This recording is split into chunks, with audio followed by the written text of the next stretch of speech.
Hey everybody, welcome back to another video. I'm just finishing skinning out a beaver, and I told you earlier this year that I'd show you how to skin out a beaver tail.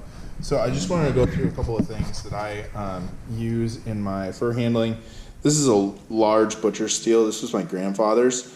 I use this for just retouching an edge on my knife. This is my beaver knife. You guys, if you haven't watched my fleshing a beaver over your knee video, this is the knife I use. This is made by Haus of Speh Knives, or Corey Speh Custom Knives. He's in Minnesota. And then I love this knife. This is a Havalon Barracuda. This is an interchangeable blade knife, and so this blade here is pretty much done. I've done almost all my beaver with it, but for this meat blade I use to like take the feet off, make my opening cut down the belly. They sharpen up really easy because they are technically disposable blades. And one of the really nice things about this is that you can flip right over to a fillet knife blade, which is what you'll need for the beaver tail. Alright, so there's our beaver tail, and what you want to do with this fillet knife is you're going to find the edge here, and you're just going to make an incision, and you're going to try to stay right in the middle of the two tail halves, okay? And you're going to go, so this tail is real thin despite how big it is, so I'm going to go to like right about there. I'm not going to try to bring this all the way around the edge because I'll ruin it. I'll rip it. And then I'm going to do exactly the same thing on the other side. Okay. So I'm just going to come like this.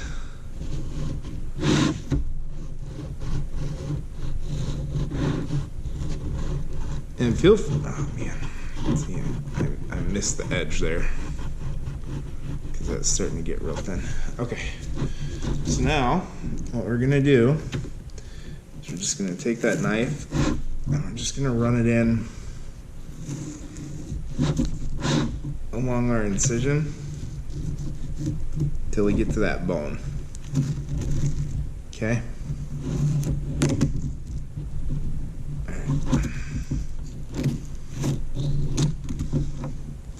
Make sure I didn't go through on the other side. I did a little bit right there. That'll be alright.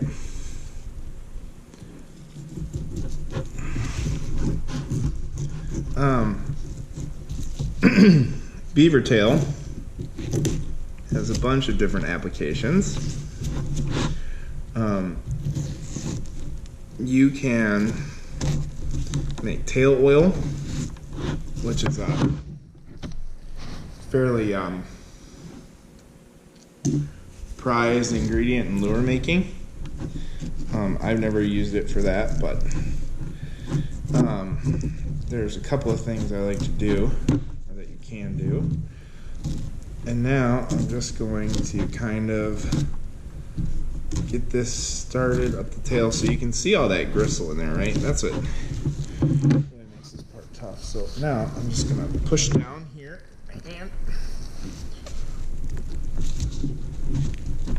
This one, I want to go just here.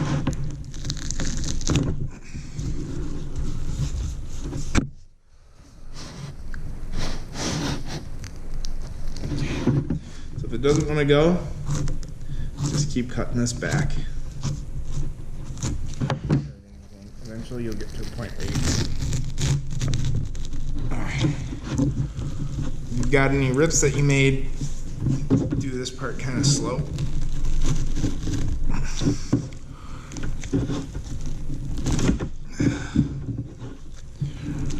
You can also use pliers or vice grips for this part. Oh yeah, that's not gonna cut. Alright. Alright. That's not gonna do what I want it to.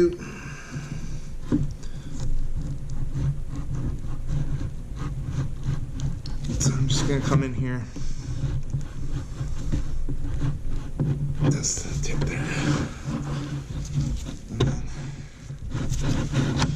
come over here.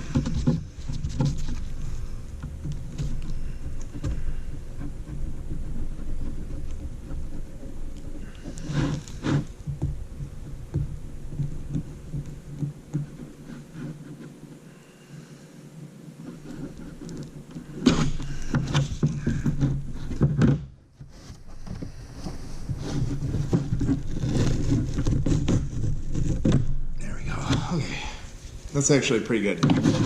So, this half doesn't have a tail, so that's all good. So now, just like you're filleting a fish,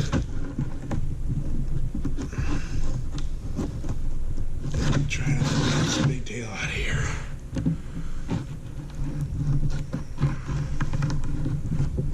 Okay.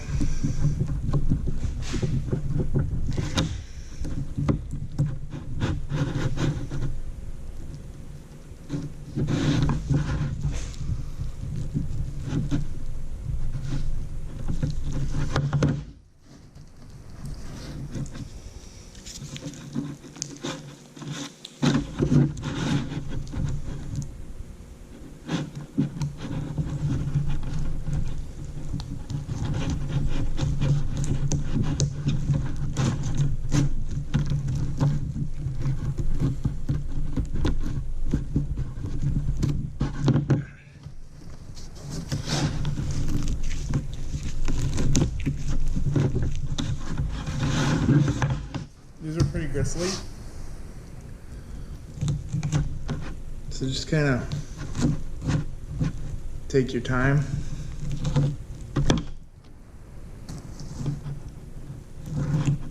There we go. Okay. Now we got the tailbone out. We've got two fairly clean halves.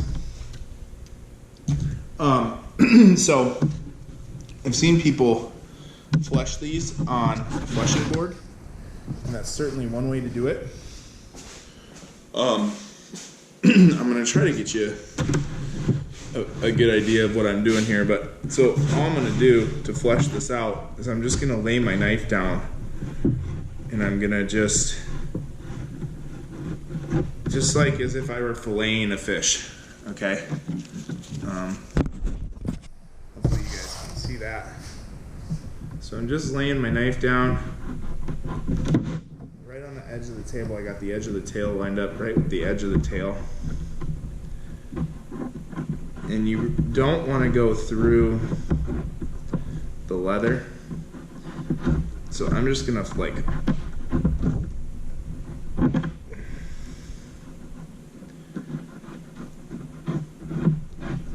there we go.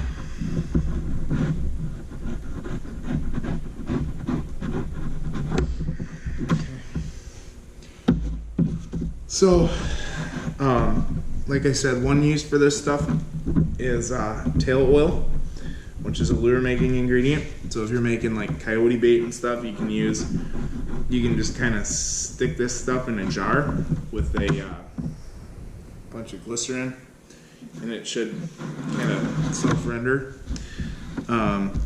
into an oil that will smell. It's an attractant lure, so keep that in mind. You know, a big like Oots cheese balls jar works really well. Another use for this stuff, if you watched my candle video, you can actually render this stuff just like you would any other fat in a slow cooker. And this stuff is like really, you know, this is the fat that a beaver spends all summer building up, right? So you can use this for like waterproofing leather or conditioning leather. It's great for that. Acts kind of like mink oil when it's all rendered out. This beaver, I think, had a fairly tough winter because there's not near as much fat on this tail as there were on some of the ones I caught earlier this spring. Even some of those small ones had a considerably more amount of fat on them. that could also just be where I caught this guy. You know, obviously different food sources are going to provide different levels of fat and energy and all that kind of stuff. And that's pretty good. And you know, if the tannery needs to take more off, they can take more off when they get there. I just like to save as much of that as I can. And now you've got a pretty clean half, and that's enough there to get like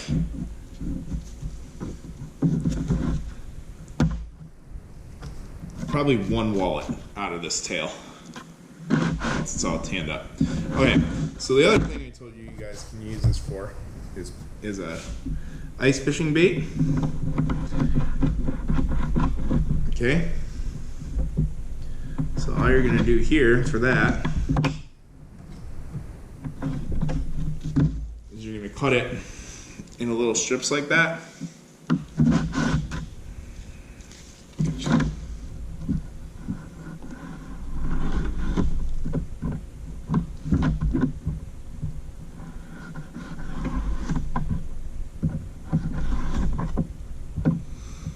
And you can sell this to fishermen as they're going out on the ice, or you can keep it for yourself. But that's going to have a really nice wiggle in the water. It's going to be nice and dark on one side, and it's going to be lighter on the other. It looks like a leech or a worm. And like you can even like jig this behind your, you know, you can jig that for walleye, and it's going to have a nice smell, and it's going to have a really nice action, and it's going to look like a leech in the water on a jig head. So that is what I do with beaver tail. I hope that this helps you. I hope that you guys decide to keep a beaver tail off your next beaver and try some of this stuff out. And until next time, tight lines, tight chains, shoot straight.